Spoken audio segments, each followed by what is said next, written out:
Hey guys, it's Maymay and it's time to reveal our original Stamp of the Month Club. When I say original, I mean this is the club that ships on the 6th of the month. It's the 1st of the month when you get billed for this one. This is not the Scripture Club, so this is the original club. Now, if you're not a member of our Stamp Club, why not? Join it. It's so much fun. It's only $11.99 a month. You don't pay shipping on your club sets, and you don't pay shipping on any other Maymay Made It sets. So you get free shipping when you purchase other of my stamp sets. So I'll put a link below if you want to sign up, and if you sign up today, this is not the set you'll get. If you sign up today, your next set will be next month. If you want this set, it will be in the store today, so you can go grab it. I'm super excited about that. So let's take a look at it. Okay, I always kind of give a disclaimer, so I'm going to give a disclaimer here too. You're going to see this and go, oh no, this is a boring set, Maymay. And then I'm going to show you my samples, and then you're all going to want this because this stamp set is going to be a workhorse in your craft room. I promise. Check this out. This one is called Relic. Now you're going to have to go with me and let me show you what it does. So there's two sentiments on here, and I made them kind of big so they could be a focal point on your card. This first one says, live in the moment, then savor the memories. And this one says, friends don't grow apart when they are rooted in our hearts. I think that one's super cute too. Now, why did I call it Relic? Because these images are kind of broken and distressed, and they're like relics. That's what they remind me of. So I'm going to show you what you've got. You've got this kind of cross-hatched, maybe torn fabric look here. You've got this one right here. This is so funny to me. I thought, I don't know about this one. And when I stamped it, it's probably one of my favorites. It's kind of broken, maybe broken glass or broken tile. It's just kind of busted up. This looks like a stain of some sort. There's little extra dots for you to use around it and go with it. Then I love these water drops, or they're like paint drops. I love those. There's a million ways you can use it. Then there's this like swipe of paint, or the swipe of ink, or the swipe of whatever you want it to be. And quite possibly my favorite on the entire set is this one. This one has the feel of wood grain or zebra, so you know it'd be my favorite because those are two of my favorite things. And wait till you see what this will do. Okay, I have two samples to show you, and then we're going to make a card together. I'm going to make one of the samples to show you guys how it works because you're not going to believe it. All right, so let me zoom in. So sample number one is this guy. I did this one very tone on tone. As a matter of fact, this is a matte on this card, so it's very tone on tone. I used the same card base color I used for the top, and I want you to look around the edges. Can you see all that distress and all of that kind of rustic looking stamping? That's all done from that stamp set. You can see kind of the cross hatching, that blob of like mildew looking dots. Mildew's not the way to describe it, but it's cool looking, right? And then I stamped kind of tone on tone using the wing stamp set. This is the butterfly, and I did it double stamp. I used the layer behind it and with a lighter color ink and then a little darker ink. And I love how this turned out. And this is Memento ink, by the way. I just used my little dewdrops, which we're going to do on this card. Look at this card. I love it so much. Now, all of our textured and distressed stamping is focused in this area around the edges and also on the mat. We're going to make this one together. It is super fun. So let's get started. So this is our card mat. This piece is 4 by 5 1/4, and this is going to go on the front of the card. And off screen, I've loaded up a bunch of blocks with my image stamps. So I'm going to have those ready to go. I think it's fun to have them where you can just grab them. But if you don't have this many acrylic blocks, don't worry. You can load up one at a time, no problem. Now, the other thing I find that works really well is to start with your darkest colors first. So you can see here I've got red, black, and pink. That's the 3 I started with. So I'm going to use some Memento Tuxedo Black. I also have some Love Letter, and then I have this Angel Pink. And I'm also going to stick some of this London Fog in there. So I've just got these off to the side. They're super fun. Okay, now you might want to put something down on your work surface to protect it, but I'm not in that life. That's not how I am. I just kind of wipe it off later. So I'm inking up the wood or the zebra. You can call it whatever you want to. I'm just going to say the woody zebra-y stamp. And I'm going about 2/3 of the way through the middle of the card out this side and about halfway here. It doesn't have to be perfect. You can just go and play and have fun, and look how pretty that texture is. I love it.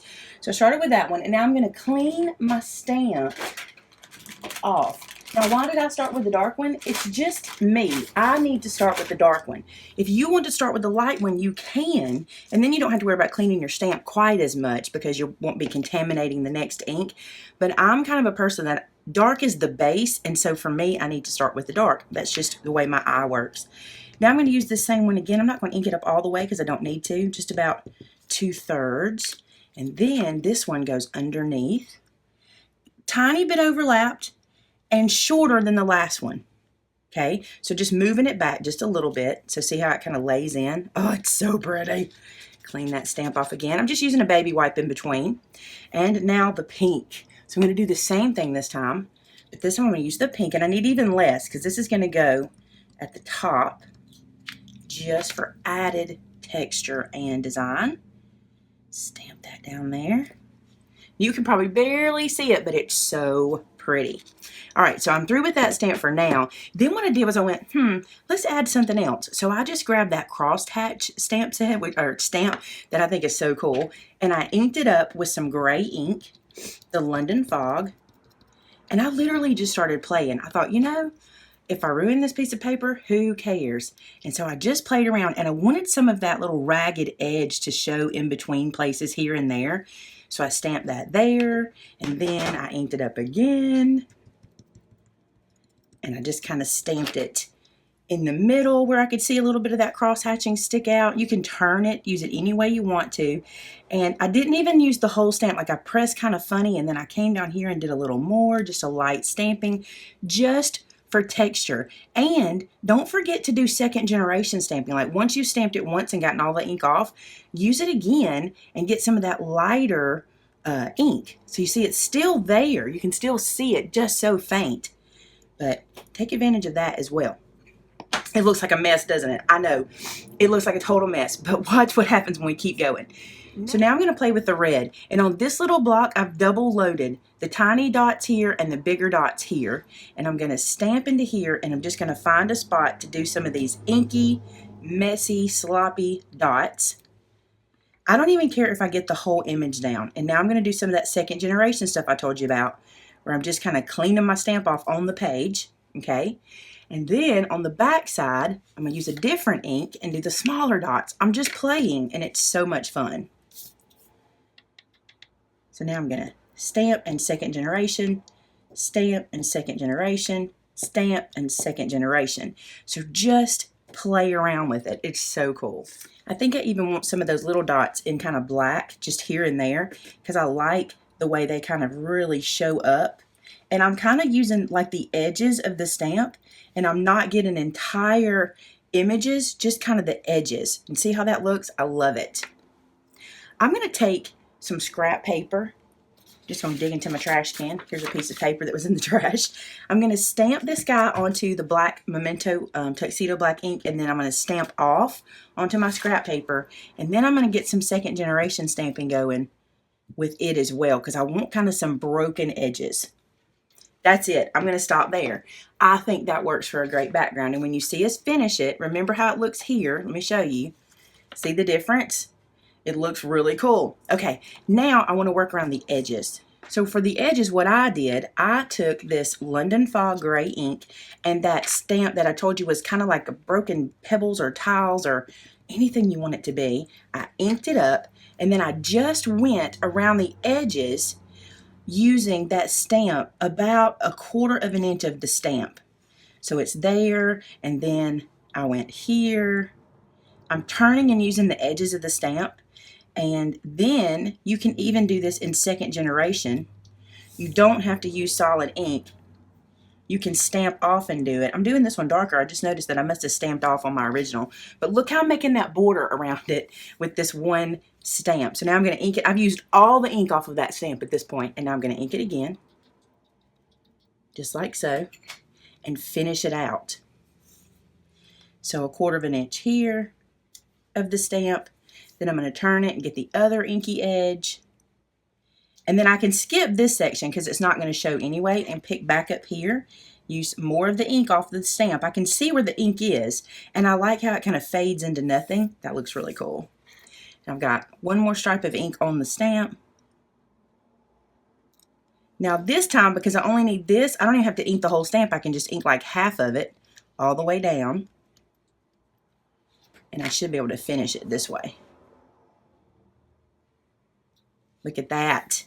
Look how cool that is. I love this stamp set so much, guys. You're going to be able to do so much with it. Let me clean this one off in case I use him again. Close this ink up. Now, that's pretty much my stamping as far as the texture goes, but now I'm going to use the sentiment that says, live in the moments and savor the memories. I think that is such a pretty sentiment. And so I'm going to use the black ink for that. And I did it down here in this corner. I thought that was pretty. Look at that. Love it.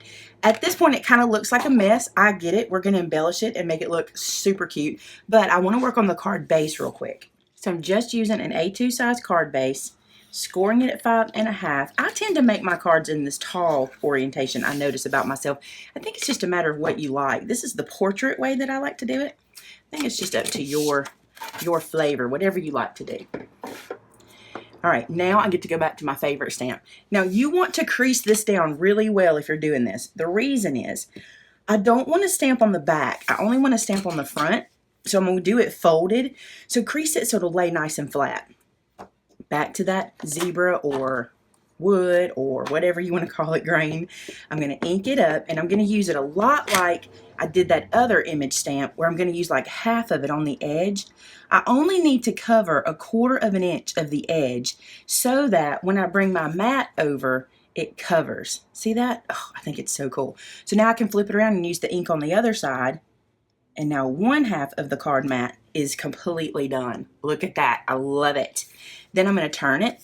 Hey, if you're doing this, be careful not to get any ink that can get on your card base because, you know, I told you I'm a mess. I do things like a mess.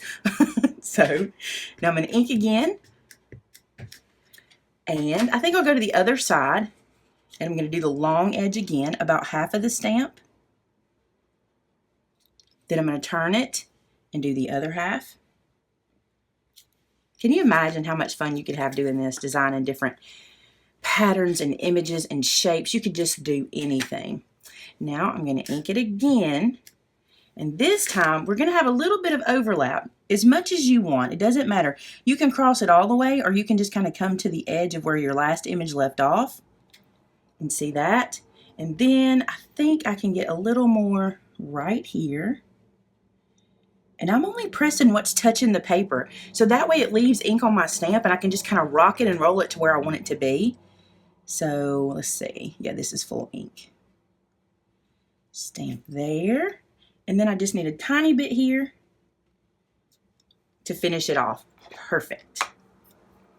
Well, perfectly imperfect. That's the plan, right? Now for this one, I want to show you how I made this embellishment. I've had a lot of you guys ask me about making your own embellishments, and this was super fun to do. So let me show you. It starts with some of this thread. This is just something I've had in my stash forever. This is the kind of stuff I like to buy up on clearance at like Michael's whenever it's after season, because this was probably holiday colors. Look, I bought it for $1.79 at Hobby Lobby, because a lot of times these are like holiday colors and you can get it cheap but use it all the time. So the first thing I did, do you see how it's got these kinks in it from living on that spool for so long? I just kind of ran my finger down it a little bit. Be careful because you don't want to get a burn. You can also take your bone folder and just kind of do this and it'll kind of pull that kink out for you. Not perfect, but good enough. Then I took my fingers, my inky fingers at this point, and I just wrapped this around 3 fingers like this. I thought that is messy. That's good. And look how it does. That's what you want. You want it to get kind of messy.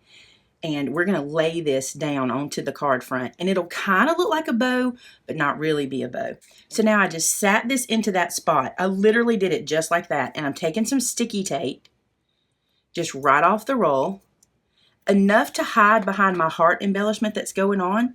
And I just stuck it across the top, just like this. That's all I did. And that's sticking that piece down, which we can mess around with later. The next thing I'm going to do is add some sticky tape to the back. Just about an inch or so, something like this. This is going to be what catches the ribbon or the string that I'm going to wrap around the card. So I just cut a length of string and I'm going to stick it into that sticky tape in the back so it'll hold. And then just where this crosses, we're going to take this piece of sticky off as well. Expose that adhesive. Okay, so where this crosses, I'm just going to let this stick into that sticky on the front and the back. It's just kind of the lazy way to get this look without having to like tie a bow and what have you. And then I only really want 3 pieces. So see how I've got 3 pieces showing? I'm going to stick this down in the back and then trim the excess away. Now it might seem like a mess on the front, but here's what I did after I did it. I just played around with these and put them where I want them. And remember, don't be too stressed about it, because the idea of this card is kind of broken, you know? It's kind of to look like it's messy. Okay, I'm going to mount this to the card now, so it'll go onto our base that we did all our stamping on, and I'm going to do that with foam squares. So then this gets mounted on top. Look how cool it looks. Oh, I just love all the textures. It's my favorite. Okay, so now you see that sticky's still exposed, and I wanted to put that little heart that I made, and let me show you what I did. So I have this punch, and actually this was kind of in a bunch of stuff I bought from a lady when she was doing a closeout of her scrapbook store. So this was one of those things I just hung on to because I wasn't really sure if I would want it or not.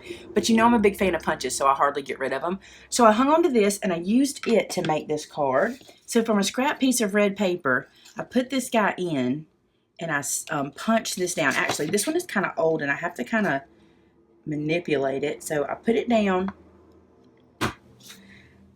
and punched it through. And now I want to show you something. If you have some of these old stamps that when you punch them, they stick, this is how I get them to unstick without ruining my paper. I just tap them on my work surface until this pops back up. Okay, it popped back up, and now I can release this no problem. So I don't know if that'll work for everyone, but I find when I have these older ones that hang like that, that tapping them will loosen that back up so we can get out our little thing without killing it, right? Without ripping our paper up. Now I'm going to line up this 1 1/4 inch circle punch around that little heart and punch that out. So now we have that little image. How cute, right? But then I thought, well, the heart kind of gets lost. So here's what I did. Using another piece of scrap paper, I punched this one more time to get the heart. It popped right out that time. That's awesome. Okay, so when I get this one, I'm going to cut this little heart out. So I've trimmed the little heart away, and I'm going to glue it down to the middle of this piece. And you could add glitter, you could add Wink of Stella, you could add anything you want. I didn't on the first card, I just did it just like this. And then this mounts right to our sticky tape, right to the front, just like so. And it kind of stands up, and it hides all our workings there. Isn't that a pretty card? I think it turned out so cool. Look at this. They're different. They're the same but different because none of them are going to be exactly the same, and I'm okay with that. I just think it turns out really cool with this stamp set. So that is how I made these guys. Pretty much, I did kind of the same thing around the edges here, and it's using our new stamp set called Relic. So I want to say a big thank you to Nyoka because she inspired this stamp set, and I really appreciate her saying, you know what, I need some textures. And she was right, we needed that in our collection. So this is my take on it. I hope you guys enjoy this set as much as I think. I honestly think I'm just going to leave it on my work surface and use it all the time because I can always find a place for these little images like this. Oh, I forgot to show you one little thing on this card. Wow, this is why you need to stick around to the end. Okay, I'm going to go back and do it after the fact. Can you see these little like lines in this one? I took this London Fog ink and took it straight to the card before I assembled it, right? And used the edge of the ink pad to get kind of these rounded, almost like watermarks maybe. Like maybe you sat a cup down and got an image like that. So don't just, don't think you can't make some distressed things out of stuff you've got at home. I just kind of did that to add some kind of brokenness. I'm glad I remembered to tell you that. All right, guys, go grab your stamp set. They're in the store now. They have already shipped to club members, and we really appreciate you guys. Thanks so much for watching. Talk to you soon. Bye-bye.